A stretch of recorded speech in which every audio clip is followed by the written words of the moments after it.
Test drive natin yung Guerrilla 450 guys. Ito personal bike ni Ma'am Candy. Kasi nung full South bike na test drive na natin yung X300 ng Lambretta. Ngayon test drive naman tayo ng mga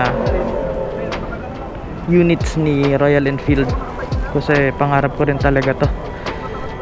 So salamat sa opportunity. Ingatan natin to, baka magka big bike tayo biglaan. So again, this is Guerrilla 450. Napakaganda ng forma niya, naked, classic. Ayan, ikutan ko. Solid.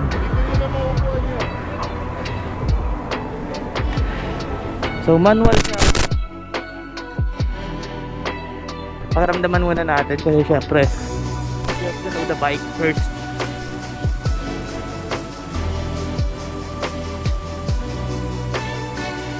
Primera niya,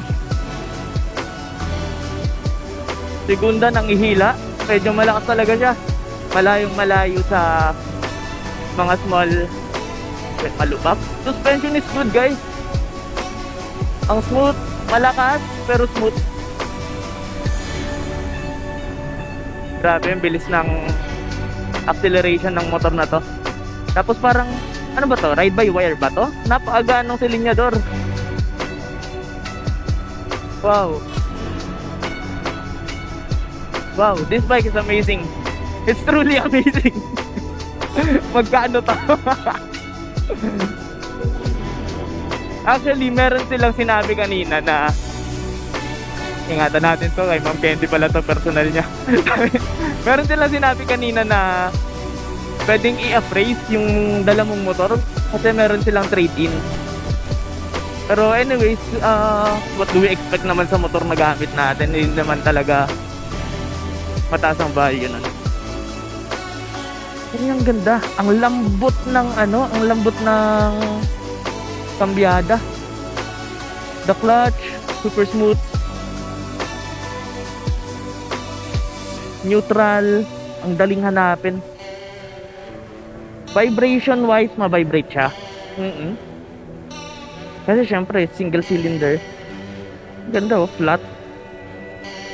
Wow, nice. Walang ano walang ipit betlog effect tong motor na to. Di tulad ng ibang motor na may bulky tank dito. Sports, specifically sports. Wala siyang ipit betlog effect. So, hindi pa naman ako ganun ka-relevant sa mga sasabihin ko parte dito sa motor na to, sa tinetest drive natin. But this is just my initial impression of this bike.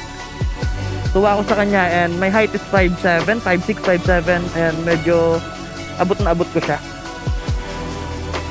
Ganda na ito ah. So again, sabi nun kanina, engine off ito. Starter dito. Yan. Sa mode, wala akong papakialaman dyan kasi nagte-test drive lang naman tayo. Hindi ko alam kung anong mode na ito ngayon pero malakas siya. Lalo na yung second gear, maninibago ka talaga. Tingnan nyo guys ah.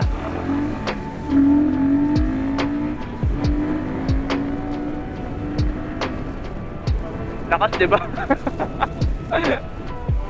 Kaya huwag ka tatawid. Ako muna.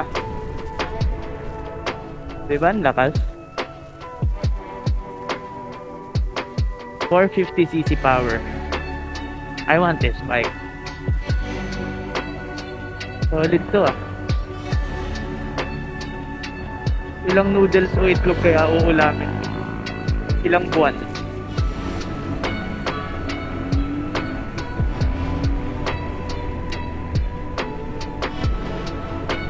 Ride by wire nga.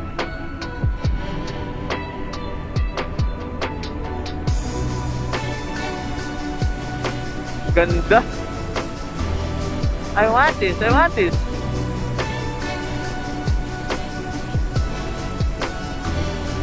Ganda din ang suspension. Tapos pag dala-dala mo na siya, magaan na siyang dalhin. Mabigat lang siya tingnan kaya syempre big bike, malaki. Pero pag dala-dala mo na siya guys, magaan siyang dalhin.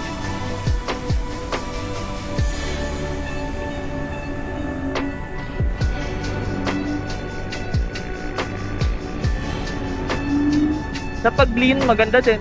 Siyempre, Grabe. Wala akong masyadong masabi sa motor na to. Ang ganda.